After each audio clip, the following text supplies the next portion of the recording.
मेरा बाप हर रोज एक नई लड़की लेकर घर आता और मेरी माँ को इशारा करता। माँ हंसते हुए उस लड़की को कमरे में ले जाती। मुझे समझ में नहीं आता कि माँ उस लड़की के साथ करती क्या है। बस अंदर से उस लड़की के रोने की आवाज आती। वो रोते हुए कहती, तुम्हारी बेटी के साथ भी यही होगा जो आज तुम मेरे साथ कर रही हो। मुझे उन लड़कियों की बातों से डर लगता था। एक दिन इस राज का पता लगाने के लिए मैं माँ के कमरे में छुप गई, पर कमरे में जो कुछ भी हुआ उसे देखकर मैं डर गई, क्योंकि मेरी माँ उस लड़की के साथ। शाम का वक्त था, हर तरफ खामोशी थी। तभी हमारे घर का दरवाजा खुला और पापा के साथ एक लड़की आई। पापा दरवाजा खोलते हुए उस लड़की के साथ अंदर आए और माँ को पुकारने लगे, अरे ओ सीमा, कहाँ पर हो, जल्दी आओ। पापा की आवाज सुनकर माँ दौड़ते हुए आई। पापा ने आंखों ही आंखों में माँ को इशारा किया, जबकि उस लड़की की निगाहें मेरी तरफ थी। मैं भूत सी बनी हुई उसे ही देखे जा रही थी। वो बहुत ही खूबसूरत लड़की थी। माँ जल्दी से आगे बढ़ी और उस लड़की का हाथ पकड़कर कमरे में ले गई, जबकि पापा की नजर मुझ पर थी। वो मुझसे कहने लगे, क्या हुआ, तुम इतनी सोच में क्यों हो, जल्दी से उठो और मुझे खाना दो। तुम्हें तो पता ही है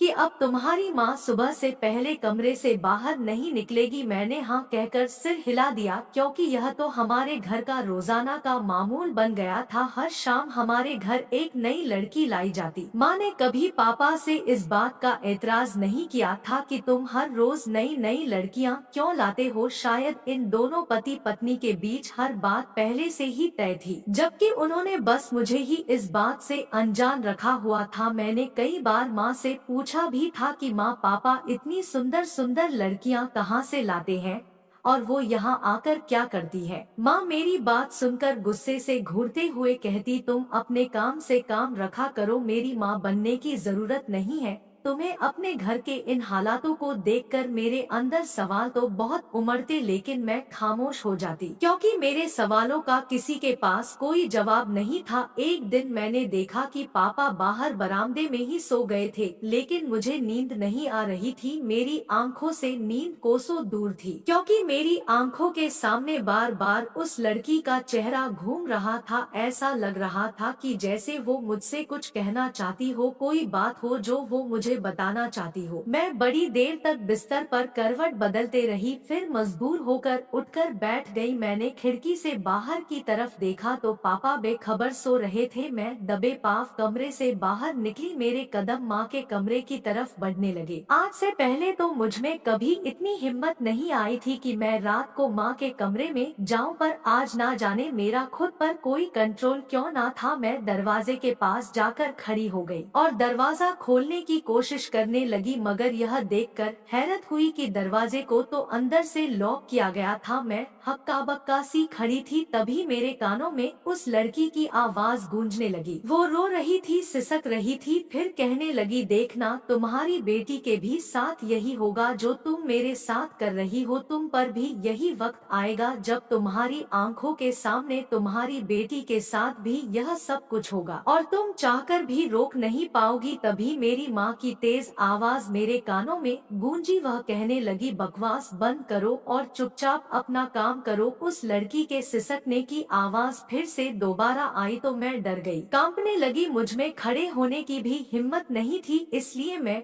जल्दी से अपने कमरे में चली आई और अपना सर पकड़कर बैठ गई। मेरी आंखों से आंसू बहते जा रहे थे। क्यों पापा पिछले 3 महीनों से जवान जवान लड़कियों को घर ला रहे थे। मेरी माँ उन लड़कियों के साथ ऐसा क्या करती थी। मैंने सोच लिया कि जो कुछ भी मेरे घर में हो रहा है उसका पता तो मैं लगा कर ही रहूंगी। पहले तो मैंने बड़ी बेखबरी से जिंदगी गुजारी थी, पर अब मैं चौकन्ना हो गई थी। अब मैं अपने घर के छोटे छोटे मामले पर भी बड़ी गहरी निगाहें रखा करती थी कि कौन आता है कौन जाता है। मेरी माँ की एक सहेली थी, आशा आंटी, जो कि अक्सर ही हमारे घर आया करती थी। वो जब भी हमारे घर आती, माँ उन्हें अपने कमरे में ले जाती और फिर दोनों सहेलियां ना जाने घंटों आपस में क्या बातें करती थी। मुझे इस बात का पूरा यकीन था कि माँ के इस राज से आशा आंटी जरूर वाकिफ होंगी। मुझे इस बात का भी अंदाजा था कि वो माँ के इस राज से हरगिज पर्दा नहीं हटाएंगी। फिर भी मैं अपनी कोशिश करके देखना चाहती थी। शुरू से ही आंटी मुझसे अच्छे से बात करती थी,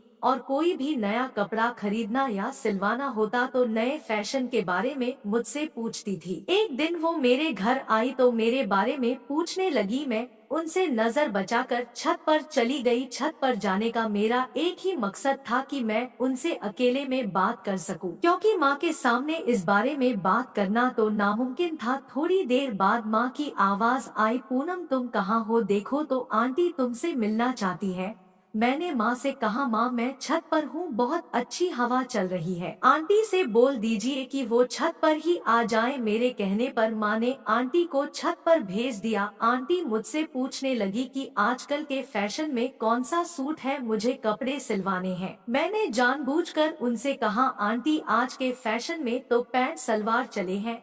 पापा जिस लड़की को कल लेकर आए थे वह सूट के साथ पैंट सलवार पहनी थी, उसके ऊपर बहुत अच्छे जच रहे थे। मेरी बात सुनकर आशा आंटी ने हैरानी से पूछा, क्या कल तुम्हारे घर कोई मेहमान आया था? तुम किस लड़की की बात कर रही हो? तुम्हारी माँ ने तो एक बार भी जिक्र नहीं किया। मुझे लगा कि आंटी मुझसे छुपा रही है। मैंने कहा, नहीं ऐसा कोई मेहमान नहीं आया था, वही हर रोज आने वाली लड़कियाँ। पापा हर रोज कोई न कोई नई लड़की लेकर आते हैं और माँ उन्हें कमरे में ले जाती है। कमरे में जाने के बाद वो लड़कियाँ पूरी रात कमरे में बिताती हैं और सुबह होने से पहले चली जाती हैं। आशा आंटी के चेहरे की तो हवाइयाँ उड़ गई थी। वो कहने लगी, मेरे अलावा भी तुम्हारी माँ की कोई सहेलियाँ हैं?